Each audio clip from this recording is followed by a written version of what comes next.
चौथा पॉइंट इनका वही है कि सबको एजुकेशन मिलनी चाहिए, SC ST OBC जो भी मैंने आपको अभी बताया, लड़कियां भी हैं उसमें, माइनॉरिटीज़ भी हैं। सेकंड पॉइंट भी इनका यही है कि भाई जो जेंडर है, सोशियो इकोनॉमिक डिसेबिलिटी बैरियर्स, किसी तरीके के बैरियर नहीं होने चाहिए। ऐसा नहीं होना चाहिए कि लड़कियां पढ़ने के लिए आ गई हैं और लड़कियां नहीं आई हैं और लड़के पढ़ने के लिए आ गए। लड़कियां भी आए, लड़के भी आए, एक ही स्कूल में आए, पढ़ें। और ये बहुत ज़्यादा ज़रूरी है। अगर किसी भी नेशन का ग्रोथ तभी हो सकता है जब जेंडर इनइक्वालिटी ना हो, किसी तरीके का भेद ना हो। उसके अलावा इससे कोई फ़र्क नहीं पड़ता कि बच्चा कौन से सामाजिक परिवेश से आता है, कौन से तबके से आता है, गरीब है या अमीर है, सबको पढ़ने का अधिकार है।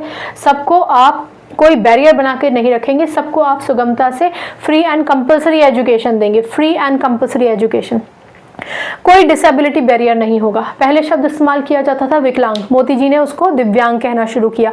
कोई भी बच्चा जो दिव्यांग है किसी वजह से, कोई भी डिसेबिलिटी है उसके अंदर, लोकोमोटिव डिसेबिलिटी है या फिर ऑटिज्म है या फिर डिसलेक्सिया है, ये तो मैंने कुछ नाम बताए हैं, कई विस्तार हैं जिन्हें हम अब कहते हैं चिल्ड्रन विद स्पेशल नीड, वो भी बच्चे अब एक मेन स्ट्रीम में आएंगे। इस बात का भी ध्यान रखना है, यानी इन बच्चों के लिए भी किसी तरीके का कोई बैरियर नहीं होगा।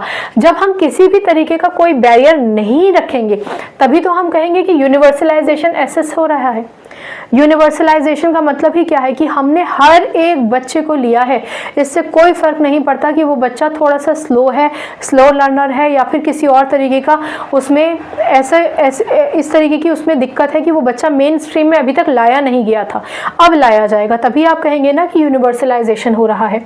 मैंने आपको इस लेक्चर की शुरुआत में बताया कि ये स्कीम 11th पंचवर्षीय योजना के अंतर्गत थी और इस स्कीम का ये मानना था कि हम 2017 तक, यानी कि 12वीं पंचवर्षीय योजना तक सारे बच्चों को यूनिवर्सलाइजेशन ऑफ सेकेंडरी एजुकेशन के तहत ले आएंगे, यानी कि सारे बच्चों को हम 9th-10th में एनरोल कर ही लेंगे। ठीक है ना, इस तरीके से ये प्लान करके चल रहे थे। चलिए एक और चीज़ समझिए, ये मैंने आपको पहले ही बता दिया कि SSA आया था और SSA के 8 साइकिल कंप्लीट होने के बाद इन्होंने SSA यानी कि एलिमेंट्री एजुकेशन तक देने का जो एक प्रावधान था SSA में, उसको ट्रांजिशन कर दिया, उसको बदल दिया और उसमें सेकेंडरी एजुकेशन देना अब इन्होंने फ्री और कंपलसरी अरेंजमेंट उन्होंने किया। ठीक है ना, यही इसमें दे रखा है। ठीक, चलिए ये जो UEE है ये हमेशा SSA के कॉन्टेक्स्ट में ही इस्तेमाल किया जाएगा, यूनिवर्सलाइजेशन ऑफ एलिमेंट्री एजुकेशन। याद रखिएगा, इस UEE को आप RMSA के साथ इस्तेमाल नहीं करेंगे। मैंने पहले भी अभी आपको बता दिया था कि क्या है UEE। चलिए अब ये तो चलिए सब समझ में हो गया। अब ऑब्जेक्टिव्स तो इनके क्लियर हैं। अब उस ऑब्जेक्टिव्स के अंदर इनको क्या क्या करना था उसके बाद में